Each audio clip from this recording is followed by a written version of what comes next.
Hello বন্ধুরা, আসসালামু আলাইকুম। কি অবস্থা, কেমন আছেন সবাই? নিশ্চয়ই ভালো আছেন, আমিও ভালো আছি আলহামদুলিল্লাহ।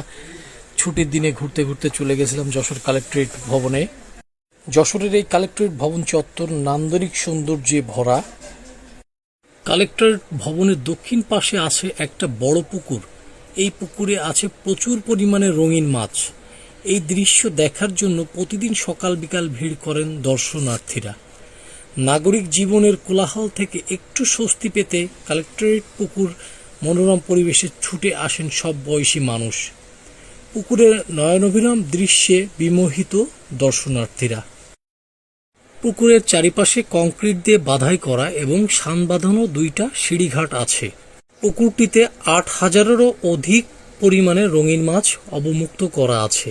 ছুটির দিনে আপনার পরিবার এবং বাচ্চাদেরকে নিয়ে ঘুরে আসতে পারেন যশোরের এই কালেক্টরেট পুকুর থেকে। যাওয়ার আগে বাসা থেকে অবশ্যই শুকনা মুড়ি সাথে করে নিয়ে যাবেন। সিঁড়ি থেকে শুকনা মুড়ি ছিটিয়ে দিলে দেখবেন মাছগুলো আপনার খুব কাছাকাছি চলে আসবে। এটা দেখে বাচ্চারা অনেক বেশি বিনোদন পাবে। তো আজ এ পর্যন্তই। সকলেই ভালো থাকবেন। চলে আসবো আবার নতুন কোনো ভিডিও নিয়ে আপনাদের মাঝে। আসসালামু আলাইকুম সবাইকে।